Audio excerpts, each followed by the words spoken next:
우리가 입으로 소리를 내서 말하는 것을 시인이라 그럽니다. 시인, 내가 시인한다, 그런 뜻이죠. 우리가 이것을 신앙으로 예수님 부활하셨습니다라고 하는 것을 시인할 수 있는 것은 여러분의 능력이 아니에요. 여러분 안에 계시는 성령님께서 여러분들로 하여금 거부감 없이 이렇게 시인할 수 있는 은혜가 주신 줄로 믿습니다. 우리가 방금 읽은 요한복음 11장은 부활장이라 그래요. 누가 부활했습니까? 나사로가 부활했습니다. 그런데 그 뒤편을 보게 되면 죽음에 대한 얘기가 나와요. 누가 죽었습니까? 그리스도가 죽었습니다. 그래서 나사로의 부활은 우리가 읽은 44절까지가 나사로의 부활이고 45절 이하부터 마지막 절까지는 그리스도의 죽음에 대한 말씀을 하고 있습니다. 여러분들 지금까지 성경 읽으시면서 요한복음 11장, 특히 무슨 장이라고 말해요? 우리가 부활장 그래요. 부활장이라고 얘기합니다. 나사로 부활만 생각합니다. 그런데 부활은 절대적으로 뭐를 전제해야 되냐면 죽음이라고 하는 것을 전제한다는 거예요. 죽음이 없는 부활이 있을까요? 없습니다. 죽지 않으면 부활 없어요. 그래서 이것은 항상 상호 관계성을 갖고 있습니다. 요한복음 10장에 보면 양과 선한 목자 비유가 나옵니다. 이것도 서로 상관관계예요. 뗄래야 뗄 수 없는 관계를 말합니다. 양은 목자의 도움을 받고 그 목자의 도움을 받은 양은 목자에게 뭘 주느냐? 털과 젖을 줍니다. 그래서 양과 목자의 관계는 불가분이에요. 부활과 죽음이라고 하는 것도 뗄래야 뗄 수 없는 상관성을 갖고 있습니다. 부활이라고 하는 것은 죽음을 전제하고 있고 죽음이라고 하는 것은 부활을 보장하고 있는 거예요. 때문에 죽음이 없는 부활은 있을 수가 없고 또 죽음이라는 것은 부활이라는 것을 보장하지 않고서는 있어서는 안 되는 것이라는 겁니다. 이것이 우리 기독교의 가장 핵심적인 내용이에요. 죽음이 없이는 부활이 있다고요? 없다고요? 없다고요. 죽음이 있어야 돼요. 그리스도께서 죽은 자 가운데 살아나셨다라고 말하는 게 뭡니까? 부활이에요. 그래서 오늘 우리가 우리가 지금까지 사순절을 지나고 또 지난 주간에 고난주간 종려주일을 지나면서 지난 금요일 날 주님이 십자가에 달려 돌아가셨어요. 그리고 3일이 되는 때 주일 아침 새벽에 무덤의 문이 열렸습니다. 그리고 천사가 나옵니다. 사람들이 찾아갔습니다. 그랬더니 천사가 나와서 맞이합니다. 그분은 살아나셨느니라. 그분은 살아나셨느니라. 이 소식을 들었던 찾아온 모든 예수님의 제자들과 여자들이 깜짝 놀랐습니다. 세상에 이런 일이? 여러분, 그리스도께서 죽은 자들만 들어있어야 할 무덤이라고 하는 곳에서 살아나신 게 뭐라고요? 부활입니다. 그래서 그리스도는 죽은 자 속에 생명으로 들어가실 수 있기 때문에 죽은 자가 살아나는 거예요. 이게 부활이에요. 그래서요, 예수 그리스도의 자체의 부활은요, 한 번밖에 없다는 거예요. 예수님이 또 부활하는 거 아니에요. 2000년 전에 오셔서 예수님이 부활하신 건 딱 한 번이에요. 역사적인 부활은요, 단회적인 끝이 난 겁니다. 그러면 우리는 누굽니까? 우리가 부활 이전에 우리는 어떤 자들이에요? 죄로 말미암아 죽을 수밖에 없는 사망을 갖고 있는 존재들이었어요. 한마디로 표현하면 우리는 죽은 자들이었어요. 우리가 예수님을 만나지 못했다고 하는 것은요, 살아있으나 죽은 자예요. 그래서 그분이 부활했습니다. 오늘 생명이신 그리스도가 내 안에 들어오심으로 오늘 우리가 죽은 자의 삶에서 산 자의 삶으로 삶이 바뀌는 거예요. 성경은 이것을 뭐라 그럽니까? 옥토에 씨앗이 떨어지고 나니까 이 씨앗이 나중에 30배로부터 시작해서 100배까지 열매를 맺었다, 이런 얘기를 합니다. 이게 부활이라는 거예요. 요한복음 10장에서 양과 목자의 비유가 나오는데요. 보세요. 성경은 이렇게 말했습니다. 선한 목자는 양을 위해서 자기 목숨을 버리는 자라고 표현하고 있습니다. 막연하게 양을 위해서 목숨을 버리는 자가 선한 목자가 아니에요. 중요한 것은 뭡니까? 죽음과 부활의 상관관계를 이루기 위한 목자가 선한 목자라고 말하는 거예요. 그러기 위해서는 자기 자신을 하나님 앞에 향기로운 제물로 드릴 수 있어야 된다는 겁니다. 여러분, 지금 우리가 요한복음 11장을 봤잖아요. 12장에 어떤 사건이 나오느냐면요, 11장에서 벌써 소문이 났어요. 예수님이 나사로를 살렸대. 그러니까 잔치를 벌였는데요, 그 누이들이 너무 기뻐서 오빠가 살아났으니까 얼마나 좋아요. 잔치를 다 벌였는데요, 이게 소문이 막 퍼진 거예요. 예수님을 그 당시에 죽이려고 하는 그 사람들한테까지 귀에 다 들어간 겁니다. 그런 소문이 예수님 귀에도 들리니까 예수님이 뭐라 그러느냐? 내가 이제 예루살렘에 올라가야 되겠구나. 내 때가 다 됐구나. 이런 생각을 가지신 거예요. 그래서 12장에 가면은요, 예수님이 또 말씀을 전하시는데, 마리아가 자기가 아끼던 옥합을 가지고 와서 깨서 예수님 머리에다가 부어드리면서, 그리고 예수님을 이 옥합을 가지고서 한마디로 마사지를 해준 겁니다. 그 주위에 있던 제자들이나 특히 가룟 유다 같은 경우는 저게 300데나리온 정도 되는 값어치인데 저걸 저렇게 갖다 붓지? 이랬어요. 예수님이 요때 무슨 얘기를 하냐면, 얘들아, 그런 얘기 하지 마라. 이 마리아는 나의 장례를 미리 예비한 것이다 라고 말한 거예요.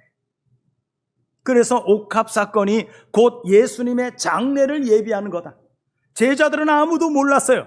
예수님이 이제 얼마 있지 않으면 예루살렘 성에 들어가서 신문을 받고 십자가 진다고 하는 사실은 전혀 생각 못합니다. 그러나 예수님은 이 마리아의 행동을 통해서 내 장례를 준비하는 것이다. 그래서 예수님은 제물은 제물인데 어떤 제물이에요? 향기로운 제물로 십자가에 올라가는 거예요. 우리가 윷놀이를 할 때요, 설 명절이 되면 윷놀이 하지 않습니까? 윷놀이를 하게 되면 이제 게임이 시작됐어요. 그리고 가족들이 모여 앉아가지고 윷을 던집니다. 딱 던지면 처음에 던졌는데 뭐가 나왔어요. 얼마나 좋아요. 5칸을 가는 거예요. 그런데 한번 또 던졌는데 또 뭐가 나왔어. 그러면 여러분들 말을 어떻게 씁니까? 같이 써요? 따로 써요? 같이 쓴단 말이에요. 업어요, 업어. 야, 업어 그런다고. 그러고 나서 그 다음에 내 순서가 돌아오면 그 다음에 이제 업은 게 같이 돌아다니는 거예요. 그러면 승리할 확률이 훨씬 높지요. 여러분, 우리가 우리의 죄로 말미암아 내가 십자가에 달려 죽으면 그걸로 끝이에요. 그러나 그분이 우리를 업어서 가면 어떻게 될까요? 우리는 죽을지 모르지만, 우리는 죽을지라도 그분은 죽을 이유가 없기 때문에 어떻게 되는 거예요? 우리를 업어서 같이 가주는 거예요. 이게 영접이에요. 13장에 가면은요, 아까 12장은 옥합 사건이고요, 13장 가면 세족식이 나와요. 예수님이 제자들의 발을 씻어줘요. 그랬더니 베드로가 뭐라 그럽니까? 예수님 발뿐만 아니라 온몸을 그냥 샤워를 해주세요. 그랬더니 야, 이 녀석아, 그럴 필요 없어. 발만 닦으면 된다. 이걸 뭐라 그래요? 영접하는 것이다. 그렇게 표현하고 있어요. 성경 끄트머리에 가보면은요, 이게 영접이다라고 말합니다. 내가 영접하는 게 아니에요. 누가 영접해요? 주님이 영접하시는 거예요. 하나님의 은혜는 우리를 수용해 주시는 겁니다. 수용한다는 것은 그때부터 너와 내가 공동 운명체가 되었다라고 표현하는 거예요. 살고 죽는 것이 그렇습니다. 우리 사도 바울이 이렇게 표현하죠. 내가 사나 죽으나 나는 누구 것이다 그래요? 주의 것이다 그래요. 이건 바울의 입장에서 하는 말이고요. 주님의 입장은 뭐예요? 내가 너희 것이다라고 말씀하신다. 너 또한 내 것이다라고 말씀하는 거예요. 우리가 환난에서 담대할 수 있는 이유가 있어요. 역경 가운데서 두려워하지 않을 수 있는 것은 주님과 내가 이제는 공동 운명체가 되었다는 겁니다. 그분과 내가 하나가 되었다는 거예요. 초대교회 시대에 보면 예수님의 제자들이요, 처음에는 덜덜 떨었어요. 예수님 십자가에 달려 돌아가시고 나서요, 그들이 밖을 못 나왔어요. 문을 꼭 걸어 잠그고요, 아무도 밖에 못 나왔어요. 죽을까봐. 그러다가 예수님이 여러 번 그들에게 나타나가지고요, 성령을 받으라 그러면서 그들에게 성령 주시는 이 말씀들이 나옵니다. 그래서 그들이 성령을 받고 난 다음에는요, 어떻게 됐습니까? 사람이 달라졌어요. 밖에 나가서 복음을 전하는데요, 얼마나 당당하고 얼마나 담대하게 복음을 증거하는지 몰라요. 우리가 하나님 앞에 우리의 삶에서 담대할 수 있는 이유가 그겁니다. 주님이 나와 함께 하시니까요. 여러분들에게 이런 믿음을 가지고 살아가시기를 바랍니다. 역경 가운데 들어있을지라도 주님이 나와 함께 하시니까, 그분이 나와 운명 공동체이시니까. 성경에 보니까 예수님과 예수님의 제자들이 배를 타고서 갈릴리 바다를 지나가고 있습니다. 그런데 예수님이 피곤해서 그런지 몰라도 배 고물에 가서 주무시는 거예요. 제자들은 이제 노를 저으면서 갑니다. 그런데 갑자기 풍랑이 일어나는 거예요. 그랬더니 아우성이 막 일어납니다. 야, 이거 큰일 났다. 우리 이제 다 빠져 죽게 생겼네. 그랬는데 제자 중에 한 사람이 예수님을 찾아가서 막 예수님을 흔들어 깨우면서 얘기합니다. 주님, 우리 죽게 생겼어요. 좀 일어나 봐요. 이러면서 막 야단을 칩니다. 그때 예수님이 뭐라 그래요? 야, 이 믿음 없는 녀석들아, 그러죠. 야, 이 배 뒤집히면은 너희들만 죽냐, 나도 죽냐? 너희가 죽으면 나도 빠져 죽는 거 아니야. 그런데 왜 이렇게 나를 호들갑을 떨면서 이렇게 나를 깨우고 난리야? 그러잖아요. 여러분 보세요. 여기 믿음이 적은 자들아 라고 말씀하실 때, 그때의 믿음은, 제자들과 예수님의 믿음은 공동 운명체가 아니었다는 것을 표현하는 거예요. 죽으면 너희만 죽냐? 나는 안 죽고. 오늘날 왜 기독교인들이 원칙적인 신앙생활을 하지 못하는가요? 하나님을 죽을 때까지 상대적인 하나님으로만 알고 있기 때문에 그런 현상이 나오는 거예요. 하나님을 늘 저 편에다가 두고서 하나님 빕니다, 도와주세요, 이렇게 되면 어떻게 돼요? 상대적 하나님이 되는 거예요. 불교인들이 법당에 가서, 불상 앞에 가서 비는 것과 뭐가 다릅니까, 여러분? 필요할 때만 찾아가는 하나님. 이렇게 되면 우리의 실제적인 삶에서 주님이 나타날 수가 없어요. 주님이 내 주님이 될 수가 없어요. 항상 어때요? 항상 상대적인. 연합체가 아니라는 거예요. 연합체가 될 경우에는요, 그분이 나와 한 몸이고 또 나 또한 그분의 몸이고, 그래서 성경은 그러한 상태를 뭐라 그래요? 하나님이 짝지어 주신 것이다 라고 표현하는 거예요.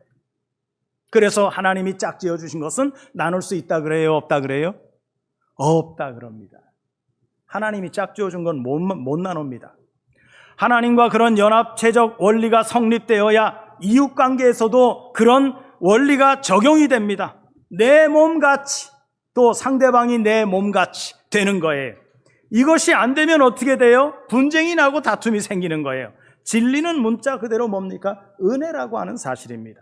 오늘 본문을 보세요. 39절. 예수께서 이르시되 돌을 옮겨 놓으라 하시니 그 죽은 자의 누이 마르다가 이르되 주여 죽은 지가 나흘이 되었는데 벌써 냄새가 납니다. 그래요. 돌을 옮겨 놓으라고 그러고 나서 성경 표현이 이렇습니다. 그 죽은 자의 누이 마르다가 말합니다. 그냥 그 누이라고 표현하면 안 됩니까? 그런데 성경은 왜 여기다가 죽은 자의 누이라고 단어를 넣었을까? 이게 되게 중요한 거거든요. 여기에서 이 말은 다른 표현을 하면 죽은 자의 자매인 마르다라고 표현하는 거예요. 죽은 자의 자매인 마르다. 그러면 죽은 자의 자매라고 하면 이 누이는 산 자요, 죽은 자요? 죽은 자라고 표현하는 거예요.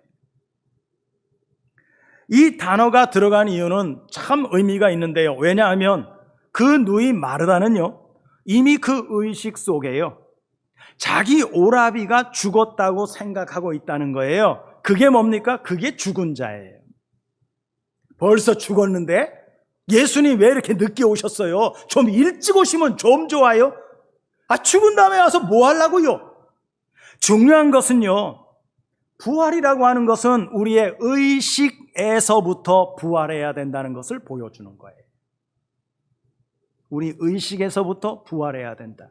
여러분 부활하셨습니까? 그래서 주님이요, 나는 부활이야, 나는 생명이야, 다 단어적인 시제를 보면은요, 현재 동사입니다. 나는 지금 부활이고 나는 지금 생명이야. 여러분, 우리의 의식이 먼저 부활이 돼야 돼요. 그 의식을 가지고 우리가 살아갈 때 오늘 우리에게 힘이 있고 능력이 있는 신앙의 삶을 살아갈 수 있는 것입니다. 지금 마르다가 그러잖아요. 주님, 뭔 말씀을 그렇게 하세요? 벌써 냄새가 나는데, 죽은 자의 시체 냄새가 나는데, 죽은 지 나흘이 지났는데, 여기 나흘은 사람 숫자예요?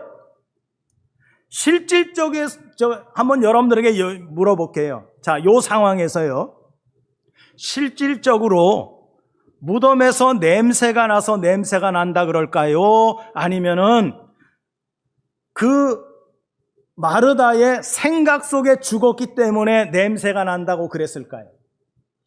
어디인 것 같아요, 여러분? 이미 의식이 죽은 마르다이기 때문에, 부활적 의식이 없기 때문에 이미 다 그렇게 처리해버린 거예요. 요한복음 오늘 40절 예수께서 이르시되 내 말이 너가 믿으면 하나님의 영광을 보리라 하지 아니하였느냐? 내가 내게 말하지 않더냐? 주님이 말씀하신 말씀이 그에게 생명이 되지 못한 거예요. 그 결과 뭐가 나옵니까? 자기 생각이 나오는 거예요. 믿음이 아니에요. 자기 생각이 나오는 거예요. 43절 이 말씀하시고 큰 소리로 나사로야 나오라 그러죠. 여러분 잘 들으세요. 나사로야 뭐라 그랬어요? 나오라 그랬어요. 따라해 보세요. 나사로야 나와라. 여러분 잘 생각해 보시라 그랬어요. 죽은 자에게는 어떻게 말하는 게 좋을까요? 나오라는 게 맞아요? 일어나라는 게 맞아요? 일어나라 하는 게 맞다고요. 우리 성경 잘 보시자고요.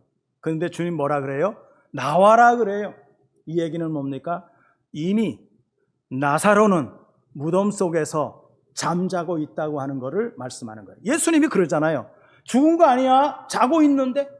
그런데 믿지 못하는 거예요. 그 누이들이요. 아니 벌써 죽은 지 나흘 되었고 냄새까지 나는데요. 이렇게 말합니다. 그런데 주님 뭐라 그래요? 아니야, 자고 있어. 내가 깨우기만 하면 돼. 그래서 불러내는 거예요. 나사로야 나와라. 이게 성경이고 이게 주님의 말씀이에요. 여러분, 굴 속에서 이미 나사로는 잠에서 깬 겁니다. 그래서 나오라고 말씀하시니까 나오는 거예요. 살아있었던 거예요. 그러니까 그냥 밖으로 나온 거예요. 믿어지십니까? 살아있기 때문에 밖으로 나오라는 거예요.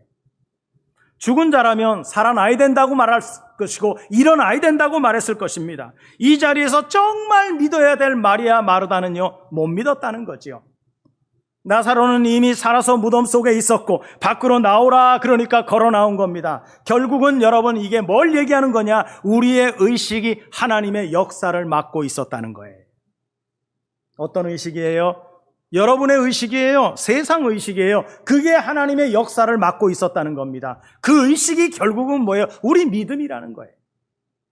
다른 말로 표현하면요, 아주 잘못된 의식이요, 하나님의 진리와 하나님의 사실을요 막아버리는 거예요. 내 이성으로 생각하니까 도저히 부활은 믿어지지 않는 거예요. 이거는 하나님의 의식이 아닌 거예요. 여러분들이 그 의식이 나는 똑똑해 라고 말할지 모르지만 그 똑똑함이, 세상적 똑똑함이 하나님의 진리와 하나님의 사실을 막아버린다는 거예요. 그래서 믿지 못하는 거예요. 여러분 성경에 보니까 요한계시록에 라오디게아 교회가 7번째 교회입니다. 그런데 거기에 여러분들이 잘 아는 말씀이 나와요. 내가 밖에 서서 문을 두드리노니 누구든지 내 음성을 듣고 문을 열면 나는 그로 더불어 먹고 그는 나로 더불어 먹으리라. 그런 말씀이 나와요. 그런데 예수님이 문 밖에 서 계시는데 라오디게아 교회는요, 문을 열었느냐 못 열었느냐? 못 열고 있어요. 왜 그러느냐? 그들의 의식 속에는 예수님께서 절대 그런 모습으로 오시지 않는다는 거예요. 그래서 라오디게아 교회에서 생각하는 예수는 그런 모습으로 오시지 않기 때문에 우리는 문을 못 여는 거예요. 이게 죽은 자가 아니고 뭡니까, 여러분? 요한복음 9장, 10장, 11장까지 이어지면서요, 9장에서는 듣고 보는 거고요, 10장에서는 아는 거고요, 이것이 듣고 보는 게 알미 뭘로 바뀌느냐? 부활로 나누어지고 있다는 것입니다. 여러분, 부활은 죽음을 전제합니다. 죽음이 없는 부활은 있을 수도 없고 있지도 않습니다. 나는 고통도 안 당하고 나는 예수만 잘 믿어가지고 평안하게 살 거야. 여러분, 어불성설이에요. 예수 믿으면 믿을수록 어렵습니다. 예수 믿으면 믿을수록 여러분들의 목숨을 내놔야 됩니다. 어쩌면 그것 때문에 여러분들이 가져야 될 유익을 빼앗길 수도 있어요. 뭐 때문에? 예수 믿는다고 하는 믿음 때문에. 이게 부활을 맞이할 수 있는 사람들의 고난이고 역경이고 고통이고 어려움인 거예요. 그러나 여러분 담대하십시오. 여러분들은 주님과 한 운명 공동체라는 사실을 잊지 마시기를 바랍니다. 그래서 그분이 우리가 고난을 받기는 합니다. 고난을 받지만 그러나 그 고난 때문에 우리는 죽지 않아요. 그 고난을 담대하게 이길 수 있는 능력을 갖고 있기 때문에 그렇습니다. 왜? 그분이 나와 함께 하시니까, 같은 운명 공동체가 되었으니까. 이것이 부활적 믿음, 부활적 신앙을 가지고 사는 사람들의 속성이고요. 오늘 여러분들의 마음들이 그런 마음으로 다 변화되어서 예수 그리스도와 함께 사는 이 기쁨과 소망과 즐거움이 여러분들에게 닥치는 고난과 역경과 아픔도 넉넉하게 이기고 승리하실 수 있는 우리 성도님들 모두가 되어주시기를 주님의 이름으로 축복해 드립니다.